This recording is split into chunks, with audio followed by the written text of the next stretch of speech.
হুগলি জেলার বলাগড় বিধানসভা এলাকায় গঙ্গার ভাঙনে আতঙ্কিত হাজার হাজার গ্রামবাসী।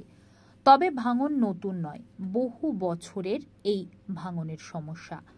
বলাগড় বিধানসভার অধীনে ৯টি গ্রাম পঞ্চায়েত এলাকা গঙ্গা লাগোয়া হওয়ায় গঙ্গার ভাঙনে পড়েন বহু গ্রামের মানুষ, যার মধ্যে বলাগড় ব্লকে রয়েছে ৯টি পঞ্চায়েত ও চুচুড়া মগরা ব্লকে রয়েছে ২টি পঞ্চায়েত।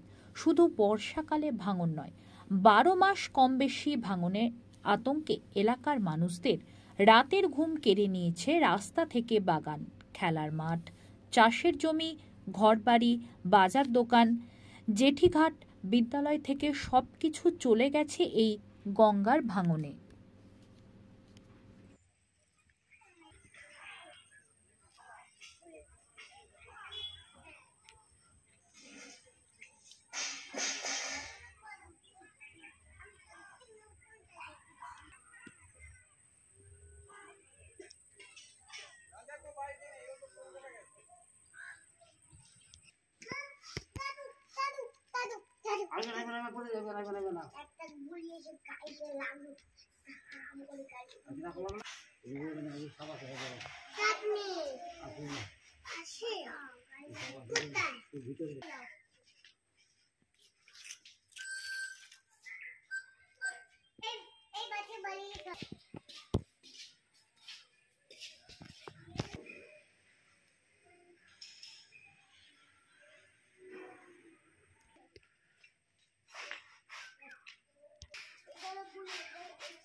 ভাঙনের সমস্যা, গঙ্গা ভাঙন তো বহু বছরের সমস্যা।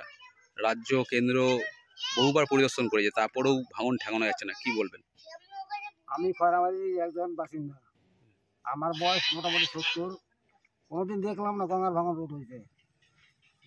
ভেঙে যাচ্ছে। এখন স্কুলটা ছিল গ্রামের মাঝখানে, ভাঙনের কোনো গেছে, চলে গেছে।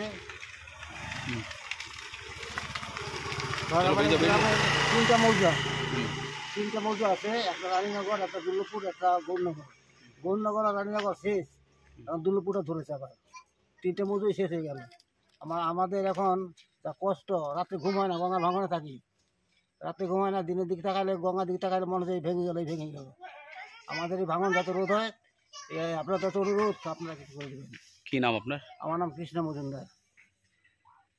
একটা বড় সমস্যা, ভাঙনের কবলে হাজার হাজার মানুষ সমস্যায় পড়েছেন। কি বলবেন? ভাঙন আমার পঞ্চায়েত এলাকা শুধু তো নয়, এটা ধরুন আমাদের এই পুরো দিকটা একদম মুর্শিদাবাদ পর্যন্ত পুরো। তা আমাদের এখানটায় এখন অন্যান্য জায়গার থেকে বেশি ভাঙছে। প্রত্যেকবারই ভাঙতে তো ধরুন প্রাইমারি স্কুল সেটা গঙ্গার তলায় চলে গেছে, নতুন করে স্কুল তৈরি করা হয়েছে। হ্যাঁ, মানুষের বাড়িঘর সব চলে যাচ্ছে। এবার প্রত্যেকবারই কিছু না কিছু কাজ হয় ইরিগেশন ডিপার্টমেন্ট থেকে, কিন্তু সেই কাজে কোনো সাধারণ মানুষের সুরাহা কিছু হয় না। তার কারণ হচ্ছে যেভাবে কাজ হয় মানে অল্প বরাদ্দ হয়, ঠিক আছে। এবার এটাকে পুরো ভালো করে করতে গেলে এটা প্রচুর টাকার দরকার, ঠিক আছে। এটা ধরুন কেন্দ্রীয় সরকারের সাহায্য, রাজ্য সরকারকে যৌথভাবে হলে তবে কাজটা ভালোভাবে হবে। না হচ্ছে এই ভাঙন প্রত্যেকবার ভাঙতে ঢুকে আসছে এবং সাধারণ মানুষ তারা ঘরবাড়ি ছেড়ে অন্য জায়গায় বাস করছে। যারা গরিব মানুষ তারা যা জায়গা কিনতে পারছে না, তারা এখানে ওখানে মাঠে ঘাটে থাকছে, তাঁবু খাটিয়ে তারা দিন যাপন করছে। দাদা, একটা সমস্যা হচ্ছে, জেএসএপি প্রাথমিক